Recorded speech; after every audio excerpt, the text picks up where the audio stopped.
আসসালামু আলাইকুম everyone, welcome to Rosy Kitchen. আজকের রেসিপি হেলদি এবং পুষ্টিগুণে ভরপুর স্যুপ।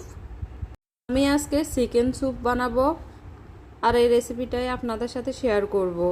ছোট থেকে বড় সবাই এই স্যুপটা খুব মজা করে খাবে।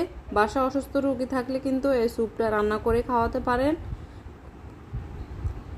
আর কথা না বাড়িয়ে চলে যাচ্ছি মূল রেসিপিতে। একটা কড়াইতে পরিমাণ মতো পানি দিয়ে দিচ্ছি, আর খুব বেশি পানি দিয়েছি কারণ আর পানি দিব না। এই পানি দিয়ে কিন্তু আমি স্যুপটা বানিয়ে নিব। এখন দিয়ে দিচ্ছি ব্লেন্ড করে নেওয়া চিকেন। দিচ্ছি আস্ত কিছু চিকেন আমি কুচি করে নিয়েছি, ওটা সবগুলো ব্লেন্ড করে নিয়ে নেই। কিছু কুচি, এগুলো খেতে ভালো লাগবে তাই কিছু কুচি করে দিয়েছি আর কিছু ব্লেন্ড করে নিয়েছিলাম। এখন দিয়ে দিচ্ছি ব্লেন্ড করে নেওয়া কাঁচামরিচ, দিচ্ছি টমেটো পেস্ট,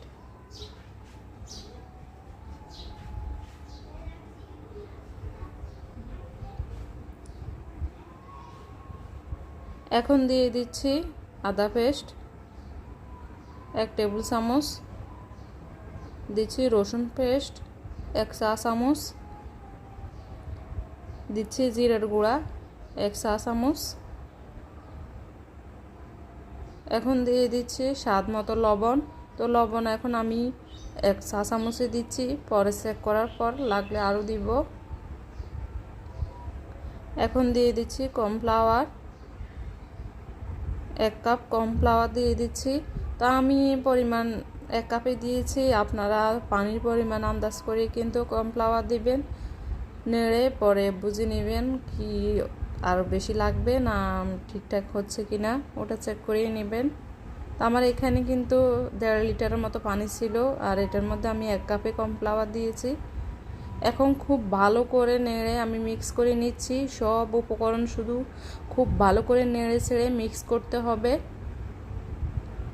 একটু সময় নিয়ে খুব ভালো করে নেড়ে ছেড়ে মিক্স করতে হবে, যেহেতু মশলাটা চাকা চাকা হয়ে না থাকে আর কর্নফ্লাওয়ারটাও যেহেতু চাকা হয়ে না থাকে।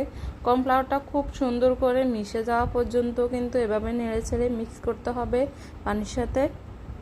এই যে পানির সাথে খুব ভালো করে মিশে গেছে। এখন আমি চুলাটা অন করে দিচ্ছি। একেবারে পানির সাথে মিশে যাওয়ার পর চুলাটা অন করবেন, না হলে কিন্তু চাকা হয়ে যেতে পারে কর্নফ্লাওয়ার বা মশলাও চাকচাক হয়ে যেতে পারে। এই যে আমার চুলা অন করে নেওয়ার পর এই যে বলক চলে এসেছে চুপটায়।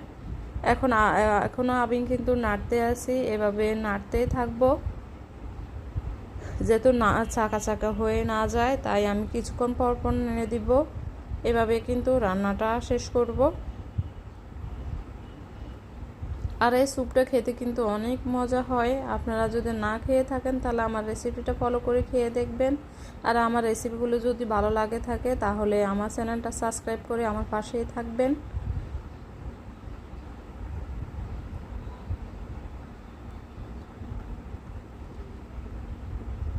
পাঁচ মিনিট ধরে আমি এভাবে রান্না করে নিচ্ছি।